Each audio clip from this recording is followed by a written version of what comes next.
بسم اللہ الرحمن الرحیم۔ اللہ کے لیے وقت نکالو اور وقت پر نماز ادا کرو، اللہ تمہاری زندگی سے برا وقت نکال دے گا۔ میاں بیوی کا رشتہ شیطان کو سخت ناپسند ہے، کیونکہ نکاح نفس ایمان ہے اور شیطان مسلمان کے ایمان کا سخت دشمن ہے۔ کبھی آنسو، کبھی سجدے، کبھی ہاتھوں کا اٹھ جانا، تنہائی کی دعاؤں میں بڑا مزہ آتا ہے۔ اے اللہ، مجھے ایسا بنا دے کہ اپنے سارے دل کے ساتھ تجھ سے محبت کروں اور اپنی ساری کوششیں تجھے راضی کرنے میں لگا دوں۔ والدین بہت بڑی غلطی کرتے ہیں، اپنے بچوں کے سامنے دوسرے رشتہ داروں کی برائیاں کرنا، اپنی ذاتی رنجشیں بچوں میں منتقل کرنا۔ اس طرح والدین اپنے بچوں کے ذہنوں میں ہمیشہ کے لیے نفرتوں کے بیج بو دیتے ہیں، جس سے کبھی گھر والوں میں صلح نہیں ہوتی، جھگڑے نسل در نسل چلتے ہیں۔ اور والدین کو چاہیے بچوں میں نفرت نہیں، محبت، رشتہ داروں کی قدر اور احساس پیدا کرے۔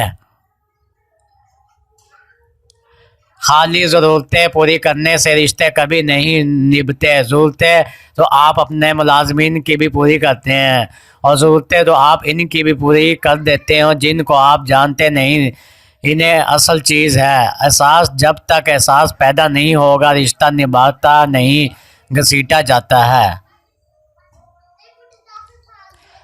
انسان اگر کامیاب زندگی چاہتا ہے تو والدین کی عزت کرے۔ چھوٹی چھوٹی غلطیوں سے رشتے ختم نہیں کرنے چاہیے۔ یہاں کوئی پرفیکٹ نہیں، سب میں ہی غلطیاں ہوتی ہیں، رشتے نبھائے جاتے ہیں بہت کچھ برداشت کر کے، بہت کچھ درگزر کر کے۔ بچے آپ سے وہی سیکھ رہے ہیں جو وہ دیکھ رہے ہیں، کل اچھا ہو یا برا ہو آپ دونوں اس کے ذمہ دار ہیں۔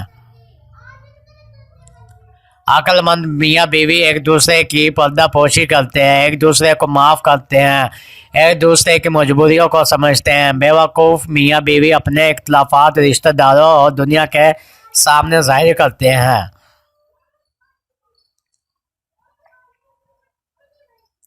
نرم لوگ بے وقوف نہیں ہوتے، وہ جانتے ہیں کہ لوگ ان کے ساتھ کیا کھیل کھیل رہے ہیں، لیکن وہ نظر انداز کر دیتے ہیں کیونکہ وہ خوبصورت دل رکھتے ہیں۔ یہ موبائل فون دیکھنے میں بہت ہلکے اور معمولی لگتے ہیں، لیکن اپنی زندگی میں ان کا غلط استعمال کرنا قبر حشر میں ناقابل برداشت وزن کی صورت میں ہمارے اعمال نامے کا حصہ ہوگا۔ لہذا اس کا استعمال ایسے کاموں میں کیجیے جو دنیا اور آخرت دونوں میں مفید فائدہ ہو۔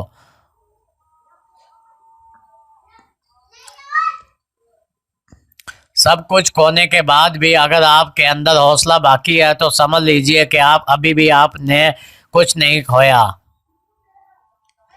ابلیس کا رویہ یہ تھا کہ وہ اپنی غلطی پر شرمندہ نہیں تھا، اور ہمارا رویہ یہ ہے کہ ہم شرمندہ ہونے والوں کو اتنا ذلیل کرتے ہیں کہ وہ ابلیس بن جاتے ہیں۔